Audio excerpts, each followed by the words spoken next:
Thank you everyone for joining us today for another session of our IFTF Foresight Talks. I'm really excited to speak today with Dr. Jane McGonigal, our Director of Games Research and Development. But I just wanted to give a brief intro for those of you who don't know about our Foresight Talks, as well as our Foresight Essentials, of which these talks are part of. And let's go. So our Foresight Talks are really about building a community of folks that are interested in foresight, that want to be connected to other foresight practitioners, and be in community to be able to practice foresight and be able to take action from that foresight. So this is part of the Institute for the Future's Foresight Essentials program, which is a training program that we offer literally all over the world. As you can see, we have a number of different upcoming trainings, both at the end of now this year and going into next year. As you can see, most of them are in Palo Alto near our office, but we'll also be in Washington, D.C. with the World Bank next March, and in Munich, Germany with Steelcase in May. If you haven't already heard, then you'll certainly want to jump on this opportunity. We now have a Design Futures course. Our December course is sold out, but we have another one open in April if you would like to join that. And today we're really excited to, again, share more about our Futures Thinking course online on Coursera to really achieve our mission of having 1 million people be trained in foresight and futures thinking. And so Jane is here today to talk about that course, as she is the one that designed it. So you'll really be able to hear a lot about learning and gaming in futures. So these are our upcoming Foresight Talks as part of this series. We'll be talking with the U.S. Forest Service next month, and then another talk on design futures in January. And we are also offering a number of different online meetups. If you're one of our alumni, thank you for coming back again. If you're one of our Foresight Training alumni, we'll have another online meetup next week. So just to walk you through the Zoom platform in case you're not familiar with it, many of you have already started to introduce yourselves. Please make comments in the chat section. We also have, or rather Zoom has a Q&A feature, which you can see at the, generally it's the bottom of your screen, but it says Q&A. Please add your questions there. We have other moderators that are from IFTF that will be looking at all the questions, and that you'll be able to have those questions answered at the end of the webinar. Also note that there's an upvoting feature. So if you see a question that's already written and you're really excited to hear the answer to that, you can upvote that, so that will be more likely to be answered. Just so you know, everyone's automatically muted, your videos are turned off, but again, you have chat to be able to converse with each other, and then the Q&A feature to be able to ask questions. And just to walk you through our agenda for today, this is our welcomes that's already complete. I'll be having a brief conversation with Jane, which I'm really excited about, and then we'll move into Q&A with your brilliant questions, and then close. So with that, I'm going to stop sharing my screen so that you can see all of us and get started with our questions. One moment.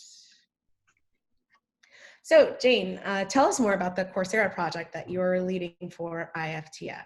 Oh yeah, thanks Vanessa. And thanks everyone for being here. By the way, if you are already taking one of the Coursera classes, shout out in the chat. I'd love to know if any of you have joined us on that platform already. So the really quick answer is, for those who don't know Coursera, it's an online learning platform. There are 40 million online learners globally. And we have launched a 5-course specialization, so 5 courses that you take in order that build a whole range of foresight skills, from simulation to collaboratively gaming the future to my favorite skill, urgent optimism, which is how do you stay urgently engaged with really tough long-term challenges and be able to formulate action plans and strategies and gather allies to help you make the biggest difference that you can imagine over the next decade. So we have these 5 courses. If you take all 5 courses in order, you can earn a certificate in futures thinking from the Institute for the Future. And you can start them anytime. And they're all free to audit, which is really important to us. We wanted to make this as accessible as possible, so you can get all of the video lectures, all of the readings, and see all of the assignments for free. And if you want to complete the assignments and get peer review feedback on your assignments and get a little more feedback on your work, and get that certificate. It's only $49 a month to take all the classes. So we've tried to create this opportunity for people to really, one, level up their foresight skills and also join an amazing global community. You mentioned we have 3,000 students currently enrolled right now taking the classes. They're from all over the planet. They're super interesting. I hang out in the discussion forums and get to see what everybody's talking about and give some feedback and encouragement. And it's a great community. So that is what we're doing. That's the Futures Thinking on Coursera. Yeah, well, that is truly exciting. And I can't think of anything better than hanging out with you and talking about optimism. So why is it so important for Foresight to be massively open and online, in particular using IFTF's online Foresight training rather? Yeah, I mean, these are like the questions that keep a lot of us at the Institute for the Future up at night. We think about gets to make the future and who is stuck with whatever future happens. Who's going to wake up and find themselves in a future that they didn't see coming. Maybe they're kind of blindsided by it, and they definitely don't want to be living in that future, but here they are, versus who will look around 10 years from now and say, yes, this is the world that I wanted to wake up in, and I helped make it this way. I'm one of the people who decided what this future will be. There's a lot of inequity in that right now, both in actual power and perceived power. There was a Pew Research study this past year in 2019 that found that more than half of people worldwide who were surveyed feel that they have no power at all to shape the future beyond the lives of their immediate friends and family. No power in thinking about larger communities or industries or society or the planet. And that's a crisis. I mean, I think we all feel that way at the Institute for the Future, that for half the planet to feel like they have no control or agency in deciding what the future will be is a problem. And future thinking skills are designed to not just change that feeling, but to actually change in reality. Do you have more agency? And there's all kinds of stats about this that just make it really incredibly important, I think, to give people tools to engage more creatively and optimistically with the future. There was a Deloitte survey that found that for the first time since the 1950s, younger people are less optimistic about the future than older people. Intel did its market survey that found that for the first time in 50 years, when people hear about a new technology, they tend to be more worried about it than they are excited about it. And one of the statistics that really caught my attention is that this kind of scale of optimism or anxiety about the future, it is different demographically. So in general, men tend to be less worried than women right now, and high income workers are less worried than low income workers, and programmers and engineers tend to be less worried than people in other fields. So there is kind of a disparity in a sense of, maybe who feels higher on that scale of agency and power. And so bringing futures thinking to a really accessible, inclusive platform like Coursera is really our effort to make sure that people who feel like they're being left out or left behind can engage. And we have this like cool game that we play with people at the Institute and in the Coursera class to kind of gauge where people are. Vanessa, do you want to play it with me real quick? We'll play it. Yeah, and then sure. Who doesn't love playing games? Yeah. And for folks in the chat, feel free to answer these questions too, like just type your answers. So this is the Future Foursquare game, and you'll learn how to play this game and lead it with other groups if you take the first course, the Ready, Set, Future course. So there's two parts to this game. First, we ask everybody to think about a future topic that they care about. So it could be like the future of food, the future of dating, the future of kindergarten, anything that you really care about. Vanessa, what's a future topic that you care about on your mind lately? The future of literature. Oh, the future of literature, right? Because I know that you've been writing a novel, so that's a secret I can share. Especially people still reading in the future. If folks want to enter in the chat some of the future topics that they're interested in, you can play along. So, Vanessa, when you think about this particular topic, literature, and you think about where we might be 10 years from now, do you feel like we're going to be someplace better that we're heading towards a future you're excited about when it comes to the future of literature? Or do you feel like we're kind of in trouble? You're worried by the trends that you're seeing. You think something is going to come along and send us in a negative direction for our relationship to literature or ability to produce it. So like on a scale of 0 to 10, 0 being we're headed towards the apocalypse of literature, 10 being a utopia, there's never been a better moment in human civilization for literature. Where do you think we are on that scale, 0 to 10? That's a really good question. I would say probably a 4. Ooh, that surprised me. Why so low? I think that there's a small segment of the population, I see all the sort of digital detox and people wanting to be more analog and more manual. I think that that is definitely going to happen, but massive parts of the population are going to rely on kind of entertainment and inspiration from largely digital spaces. So I think literature is just going to be crowded out, especially long form, like attention spans are just going to decrease. So this is so cool. I'm so glad you mentioned this. So that's the first part of the game. And by the way, for folks in the chat, feel free to give your number 0 to 10 for whether you think the topic that you care about is heading in a positive direction or not. So the second part of the game is thinking about how much power do you feel you personally have, Vanessa, when you think about the future of literature? How much power do you have to determine how it turns out 10 years from now? So 0 would be you have absolutely no power. You literally cannot think of one action you could take in the next year to determine how the future of literature turns out.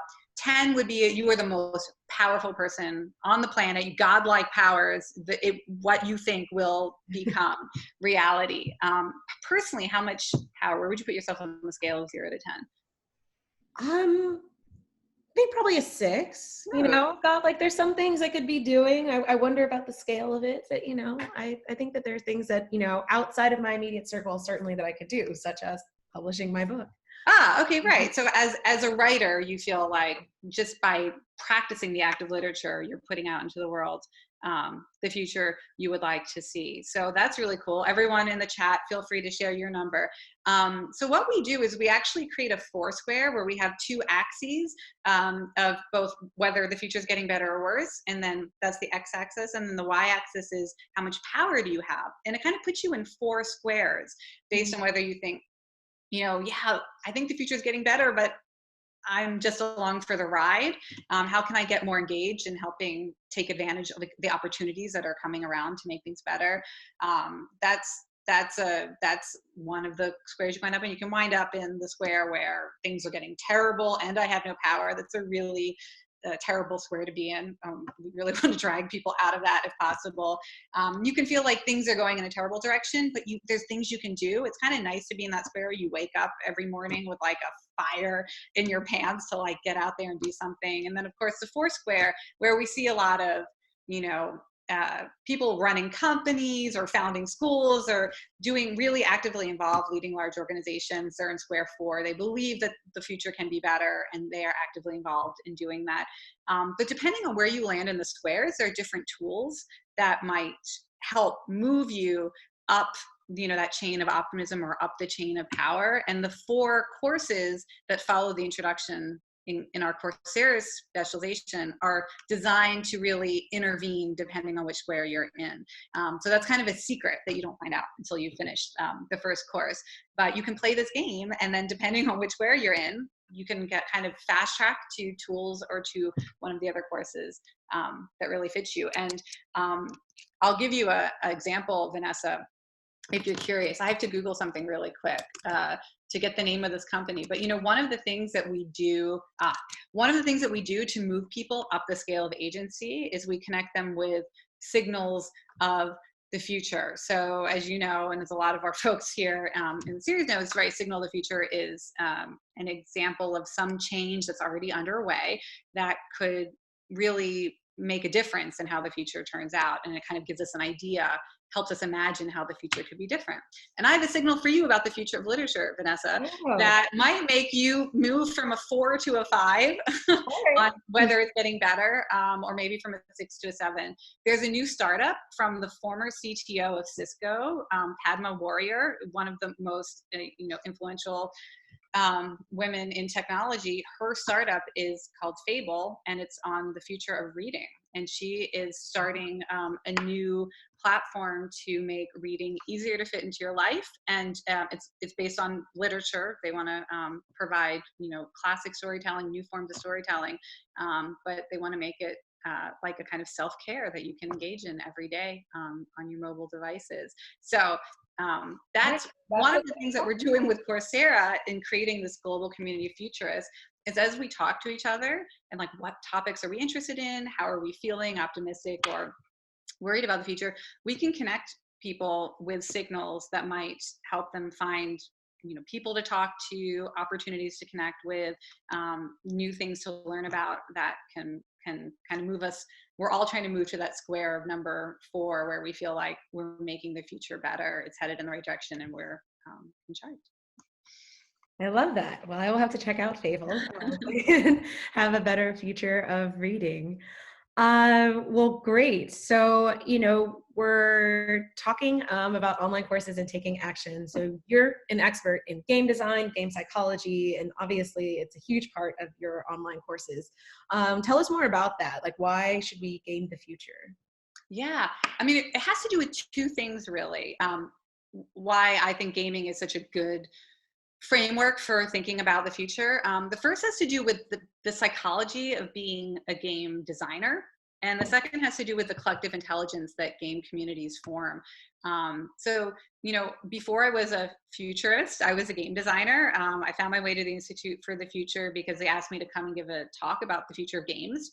And the things that I were describing were like all 10 years out. And so they were like, yeah, you're basically already a futurist. But I think what helped me lean into futures thinking was that as a game designer, you can really change how things work, right? You design a game, here are the rules, here are your goals, here are the constraints, here are the permissions that you have as a player, like what you can change. And if you don't like the way it's going, you think it's not a fair game, or people are feeling anxious rather than excited, you can really change it to be more cooperative. You can change it to be easier to experience success early on. You can make it more equitable in how the resources are allocated. You have that power just to change how the whole system works. And when we think about the future, that's the kind of psychology or the mindset that we really want to cultivate in as many people as possible, to see the world as a game where we can change the rules, the rules that we live by, whether it's a 40-hour work week, or women do a certain kind of work and then do another kind of work, or how many years we should plan to spend with a romantic partner. I mean, people are rewriting the rules of society all the time. And if you approach it with the mindset of a game designer, you believe that it's kind of all up for grabs, and that making small changes in how we allocate resources, or what rules we play by, or what goals we try to motivate people towards, that can really have large systemic effects. So partly I just want people to feel like they have that agency to change how things work. And then on the other side, games allow us to build up an incredible collective intelligence about the consequences and the kind of ripple effects of actions. I always use chess as an example. The first time 2 people sat down to play a game of chess, they were like really bad at it, right? I mean, can you imagine like the first, I'm like, well, let's just see what happens. And they're like moving their pawns around and everything, but there was no master strategy. There was no such thing as a grandmaster.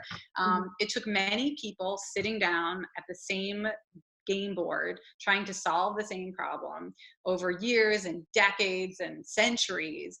And we built up this incredible collective intelligence where we know so much about how one action in the game can lead to 10 moves from now, or 50 moves from now, or 100 moves from now, change the possibility space, that it became a benchmark for artificial intelligence. Like, can AI beat us at chess, because humanity had developed such a facility for that kind of long-term complex thinking. And there are actually more variations of games of chess, how the game can play out, than there are atoms in the universe. That's a mathematical fact. That's how complex the ripple effects of every change, every action you take. So if we could approach the future with that kind of a gaming mindset, where we can take a scenario and say, what if Amazon became a pharmacy? What are the possible ripple effects or consequences of that in people's lives? And use both our positive imagination, we imagine the ways it could benefit society, use our shadow imagination, and we can imagine the new risks and how people might exploit it, or what ethical dilemmas we might face, but keep gaming it out. And you have 100 people or 1,000 people or 10,000 people, or what we're trying to do with Coursera, have 1 million people say, here's what I would do in my life. Here's what I would worry about in my life. Here's what I would be excited about. Here's how it would change my industry or the city I live in or my family. We can see that future from all of those points of views and game it out together and build collective intelligence, so that we're not just like shooting arrows in the dark. We want to know, if we take an action today, we want to have more clarity about whether it's likely to lead to benefit for ourselves or for society, or whether it's likely to kind of open up new like dystopian realities, more problems than we were solving. So that's why I'm so excited just to be bringing more of this kind of gameful mindset to our future thinking tools, and to be building this, essentially this like volunteer core of people who can game the future. Because once you take the Coursera class, you're on the list. And as we game it out, you are qualified. You have your fast track ticket into our future games and simulations. Well, that sounds definitely exciting. Like, who wouldn't want to be part of that core of folks imagining possibilities and contributing to that collective intelligence? So tell us, are there examples of games that people can learn by taking the class? I know we walked through one, but I'd love to hear more examples of other games that we could play. Yeah, sure. Let me give one example. It's called 100 Ways Anything Could Be Different in the Future. And this was really cool. So this was developed exclusively for the Coursera class. We hadn't been teaching it at IFTF before. And it actually came out of the teaching that I've been doing at Stanford's Continuing Studies program. I had the opportunity to hang out with Tina Seelig there, who she's a professor. She runs our entrepreneurial program. So for students that are interested in starting their own companies, she developed a technique to help them think of creative ideas for enterprises. And we adapted it for the future. And so the way it works is really simple. You think about a topic that you need to really stretch your imagination around, an area where you want to have breakthrough ideas about how it could possibly be different. So you're not blindsided by real changes that might already be underway, or that you're innovating. You're suddenly realizing that the world can be different in amazing and wonderful ways that you can be a part of making happen.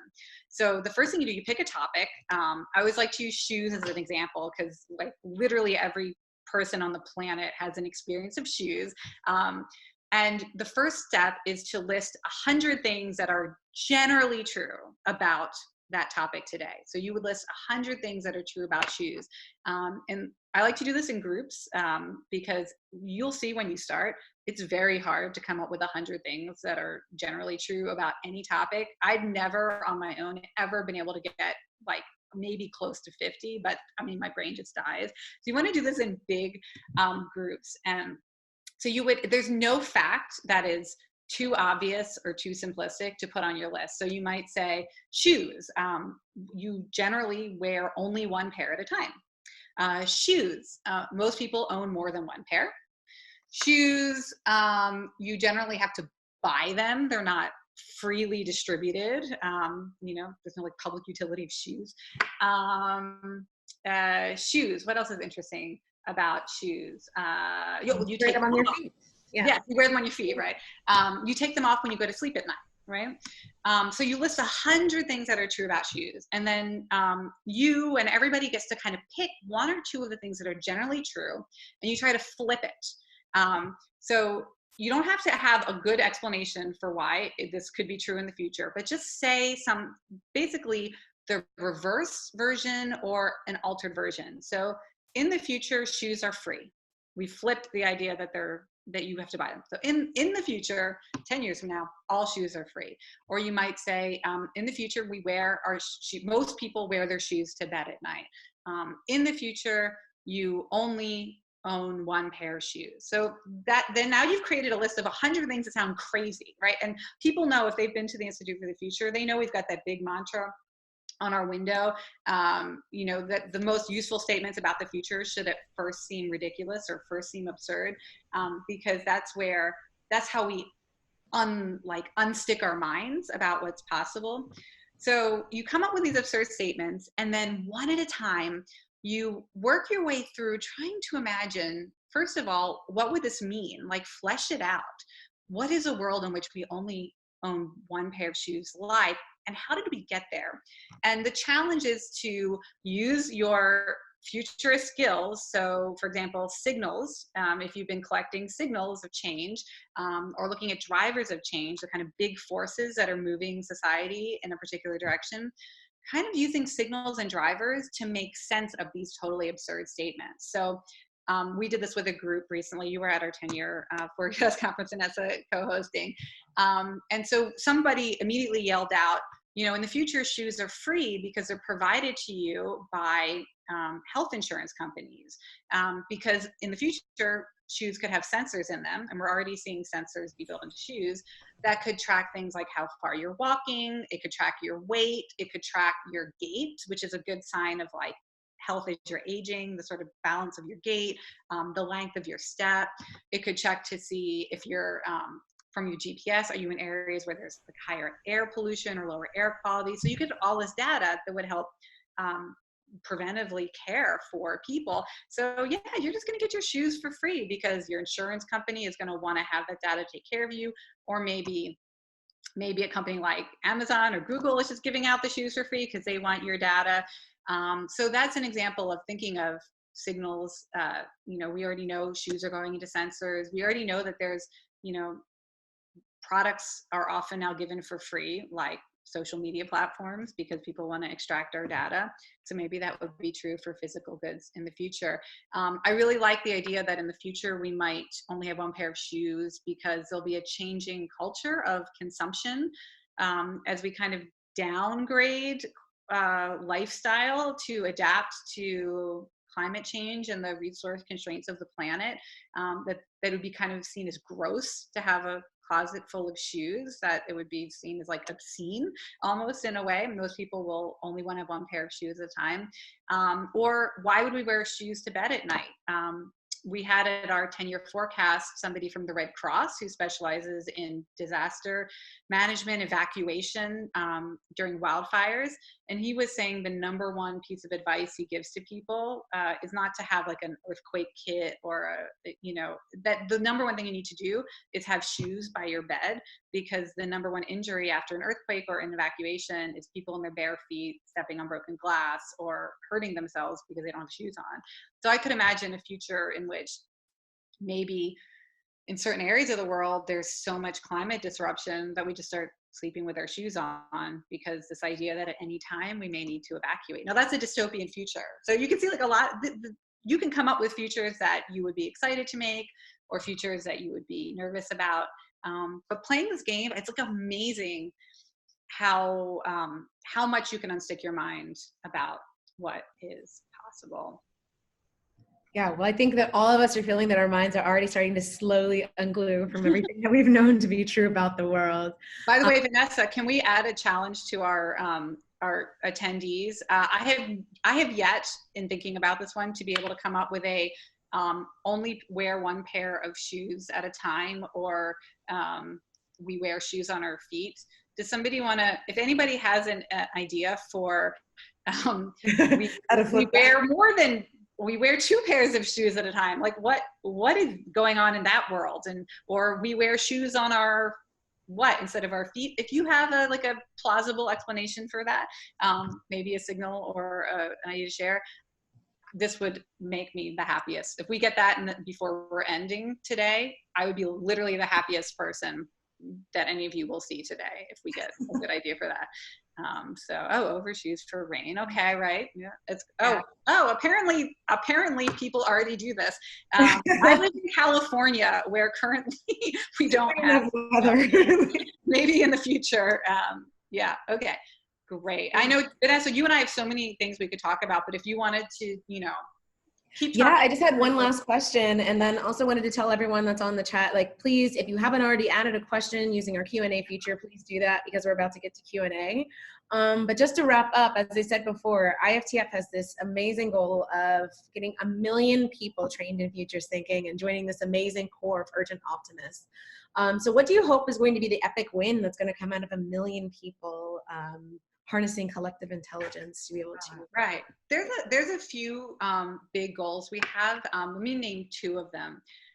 One is we've talked at the Institute for the Future for a few years now about the idea of a simulation core or a sim core, which would be kind of like a Peace Corps where you volunteer to participate in global simulations of possible future scenarios. Everything from what if NASA detected an asteroid coming at the Earth and we had 5 years essentially forecasting power. We heard 5 years before it was predicted to impact the Earth. What would happen to the people in the regions where it was predicted to impact? Or what if the next major social network with 1 billion people on it was a neurosensing network where we were sharing a kind of much more intimate and automatic aspects of our thoughts and feelings, where you could really know immediately people's anxiety levels, their stress levels, are they feeling love? Are they feeling gratitude? If we had that kind of sentient data and could even stimulate it in others so that you're actually feeling what other people feel, that's a scenario we've collected an amazing amount of signals on. It's one of the weirder ones that when I actually look at the technology that's being developed, we're like, oh, this is totally coming. We're all going to be feeling each other's feelings. What would happen in that world? Who would you feel? Who would you block on this network? We want to ask people to kind of live with us in these scenarios to create that collective intelligence. So just one of the big wins would be to have 1 million people who are skilled enough in foresight that they could come to these simulations with signals, with drivers, with their own creative capacity to unstick their minds and immerse themselves and collaborate on imagining what the future could be. Another goal is particularly looking at the future of technology and the ethics and the goals of new technologies. Vanessa, I saw you tweeting today for IFTF about the possibility that we'll be able to grow babies outside of wombs in the future. You tweeted a great link to an article discussing like what that world might be like. And I've long said I'm very interested in what would happen if women were like sort of unencumbered from the physical, emotional costs of growing all of the babies on the planet, and the kind of energy resource that would unlock for the planet if that wasn't the sole domain of women. But there are also a lot of unbelievably dystopian visions around that too. And what we need for the future is some space to really hash out what are the goals for this technology? What are the best case positive outcomes? And I think about it as being similar to the Millennium Sustainable Development Goals that are able to be used by many different organizations trying to make the world better, to have real clear objectives, and to know that if we are decreasing poverty in this way, if we're increasing access to education this way, that we are doing something good for the planet. And I really feel that a lot of companies, and especially technology companies or research scientists, do not have a clear and compelling vision. Why do we need AI that it sounds so convincingly like humans that people can't tell if they're talking to a computer? Why do we need that? Please explain to me your vision for the future in which this is a better world, because so many people just go to this Black Mirror dystopian depiction of like all these technologies. So I would like our Coursera community to start building the capacity to articulate and help the world that's creating new technology and creating new practices and community norms and new research breakthroughs to really be able to agree on why we're doing this, so that if it doesn't serve those goals, we can stop. You know, if these data practices are a risk to privacy and they don't serve one of these, whatever we're calling our, you know, our sustainable utopian technology goals, if they don't serve one of these goals, then don't do it, you know? So that's, I'm hoping that our Coursera learning community and our million new futurists are going to help lead the way to articulating a real clear vision of why some of these kind of scary new technologies or areas of science that could have runaway consequences, why are we doing them, so that we can make decisions, you know, not just out of fear, but with real purpose. And then if it doesn't serve that purpose, then just stop. Yeah. I love that. I've long said, like, just because you can doesn't mean that you should. And so this is an opportunity to not do that. Well, we're going to move to questions. I see we've got a lot coming from folks.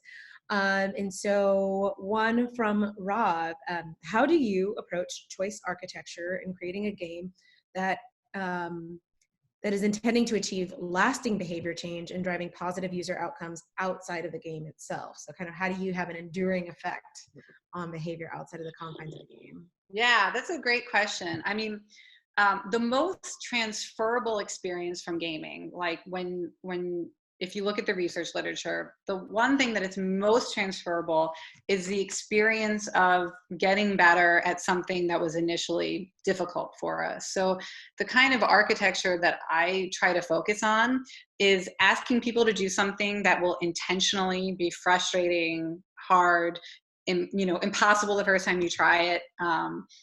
There's no way you're just going to luck into being good at it, so that they can have that experience of not succeeding, and then through whatever else has been architected, whether it's you know, the ability to collaborate, ask other players for what their strategies are, to combine resources, to try as many times as you need to, different ideas or approaches, so that you're building the skill or kind of finding your way in the right strategy.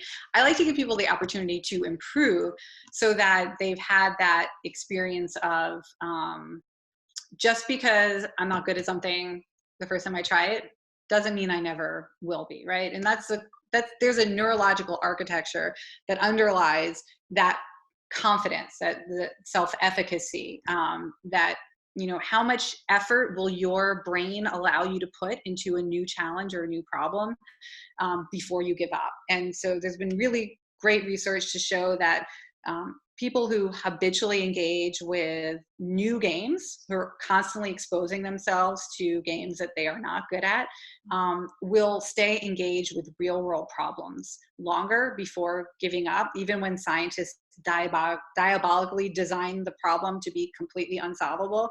Like how much effort will people put in? And so that sort of unshakable faith that if you look at it from another way, if you talk to enough people, if you're creative enough, that you might have a breakthrough. That's the kind of lasting impact that I'm trying to make. And so, yeah, I mean, I truly believe if you have that experience enough times of being bad at something and then getting better, that transfers, and hopefully will transfer to futures thinking, because we need an unshakable faith in our ability to learn the new skills of the future, to adapt to whatever is thrown at us. Yeah, and I think having more people having that unshakable faith would, you know, be infectious and just help the rest of us. All right, so we've got our next question. So, what are some of the biggest challenges that you faced in helping leaders of organizations or communities embrace foresight? And what are some of the ways that you've worked with them to help overcome those challenges? Yeah, I mean, the biggest challenge is just the overall culture of short-termism, and it's not just a culture; it's a neurological bias. The brain will always be more motivated by goals that it perceives can be achieved faster, or by payouts that will be closer in time to us, and that's a neurological bias, it directs our attention and energizes us more towards short-term goals. And that plays out culturally and organizationally. You know, when an employee shows up at work, they're going to be more motivated to do work that they can see the results of right away. It shows up in, you know, corporate strategy and what to invest in, and what decisions to make. And so, you know, we can't just blame. It's not that people are short-sighted through avarice or laziness. I mean, there's an evolutionary reason our brain wanted us. If there was an opportunity to get something now, go out and do it, while like strike while the iron's hot. But that culture and that neurological bias has to be fought against. And some of the tools that I've developed for the Institute for the Future have really focused on basically working at the neurological level to break that chokehold that the reward pathways have on us. And one of the strategies that seems to be really effective is essentially building more empathy for our future selves. One of the things that we talk about in the third class simulation skills is what happens in our brain when we think about our future selves, which is that our brains treat our future selves like a stranger. It basically, it's like, oh, it doesn't matter to me. Like, what do I care? That person is somebody I don't know, I don't like. And there are things you can do to feel closer to that future self, so that you feel like you're protecting or investing in, you know, somebody you care about most in the world. And so, you know, some of the things that you can do and help people do for that, it's a kind of it's a mental immersive, or a mental simulation, a set of techniques that you can do, where you spend a lot of time visualizing yourself essentially 10 years in the future, and just kind of stretching that timeline. So yeah, so that's, if you're interested in kind of how that plays out, the third course, the simulation skills course, really looks at that. And there's some other cool techniques in that class, which is basically, how do you fight the neurological bias for short-term payoffs? Yeah, that sounds like a really exciting course. I used to say when I was younger, I was like, that's a future Vanessa problem. And then yeah, no, and then you are that person. Yeah, and then future Vanessa becomes present Vanessa, and it's like, oh, what was I thinking? You know, the best advice I ever got from a psychologist was that we have a tendency to assume that our future self will have different emotions than we do today. But like, if you yourself don't want to do something today, your future self will also not want to do it. And don't say yes to things. We tend to say yes to things that are further out, because we're like, well, I'm sure, you know, 6 months from now I'll be really excited to, you know, give this talk or do this, you know. New Year's resolutions. Like, I'm sure. Yeah, but no, it's really good advice. So now if I would not be willing to do it tomorrow and excited to do it tomorrow, then then I say no, even if it's 6 months from now, from now. That's a piece of practical advice. Whenever someone asks you to do something in the future, if you would not be totally excited to do it tomorrow, then you're not going to be more excited in the future. Well, thank you. Well, awesome. So we got another question coming up. So if you wanted to gamify philanthropy and nonprofits, where would you start? I know. Sorry, this is no, this is actually, because I've actually spent a lot of time. I worked with a group last year that specializes in corporate giving, to try to figure this out.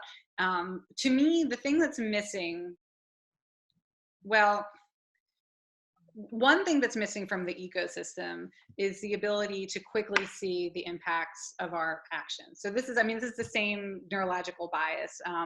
People, when they give, they want to have that feel good experience now, and they want to know that something is better as a result.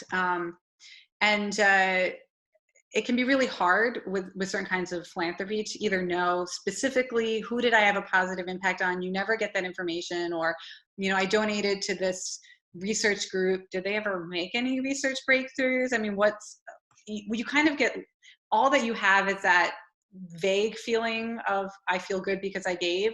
But that's not motivating enough to sustain engaged philanthropy over long periods of time. One project that really got around this, I think, was the ALS challenge, the Ice Bucket Challenge. That was kind of the unprecedented kind of breakthrough in fundraising. And I could give a 2-hour webinar on all the amazing gameful things about the ALS Ice Bucket Challenge, where people would dump the ice bucket on their head and then challenge other people to do it. And provoking curiosity, like, can I do this? What would it feel like? Like it actually, there was all this gameful stuff in it. But one of the things that you could see if other people did it because you did it, that allowed for a more short-term positive feedback. So maybe I don't know if the money that I donated is going to lead to a breakthrough in research in the next year or even decade. But I can see that because I dumped this bucket of ice on my head, I had the power to challenge, 5 of my friends, and they did it, and they donated. And so you can at least see the ripple effects and have a feeling of like agency, that you are moving something forward.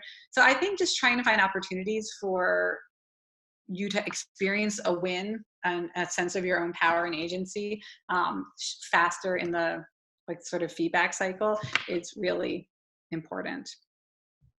All right, more quicker feedback loops. All right, so next question. So what are some of the ethical and philosophical assumptions behind foresight thinking, and how can we be aware of them? Mm-hmm. This person gave an example. The current technological economic system is rooted in consumerism, capitalism, and centers growth.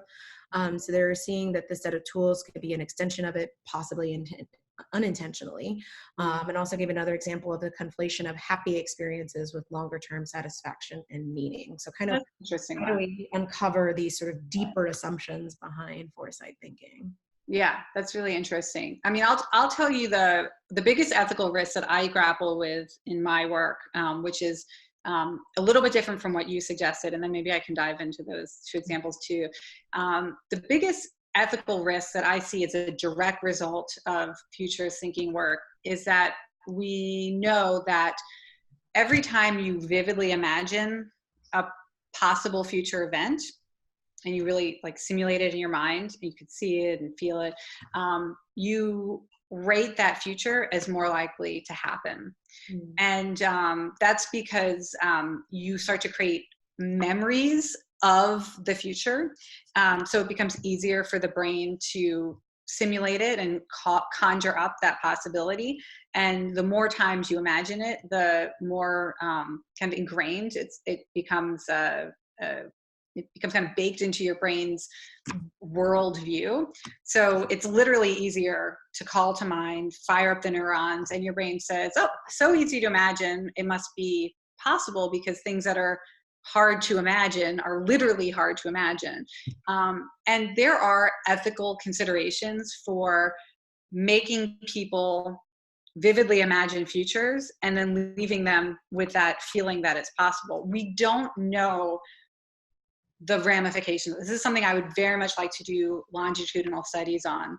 If somebody feels the future is more likely to happen, will it compel them to act because now they're motivated to change it? I'm imagining this terrible future. I feel like it really could happen. I have to act now to change it.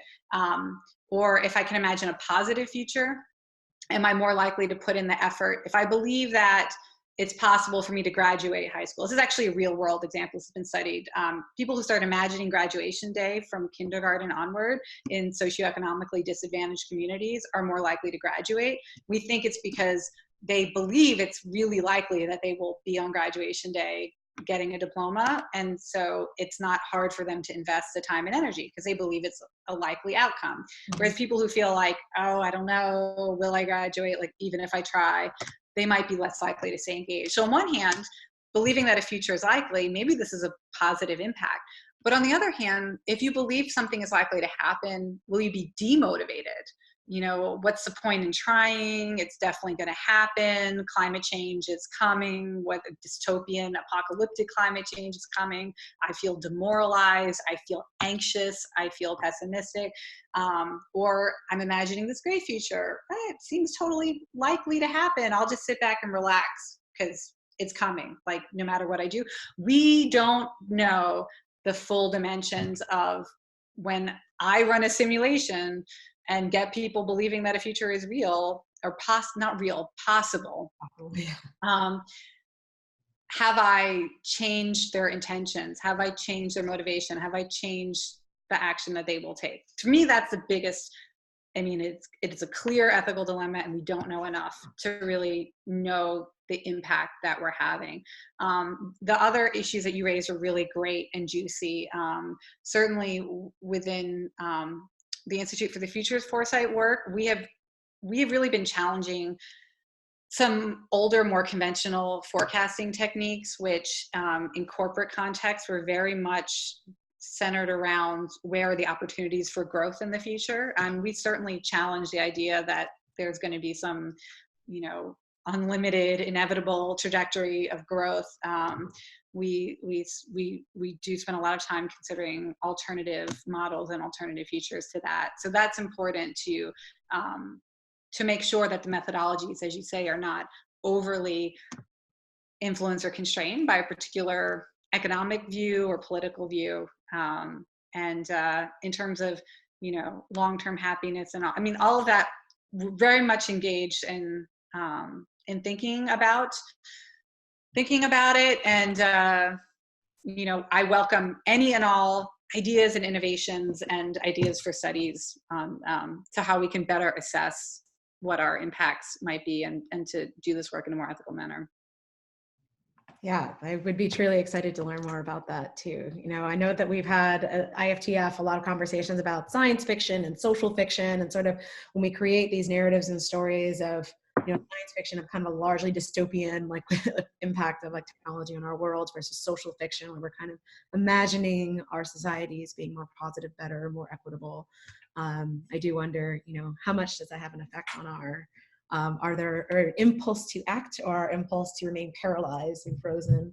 Yeah, we need to research it. It's a huge goal of mine to get some longitudinal studies. You know, the Institute for the Future celebrated its 50th year of operation last year, and it just suggests to me the scale. I mean, we should be doing studies that are at least 10 years long because that's how long we forecast out.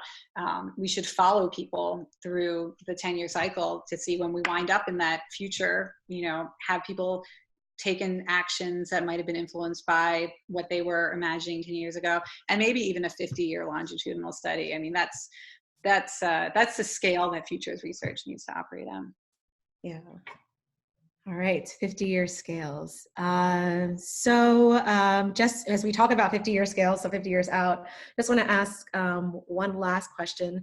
So when you think about the insights that come out of simulations and all these foresight games and 50-year horizons, how do we then begin to connect that to our present day actions, present day planning? Like, how do we sort of move back from the futures that we are imagining?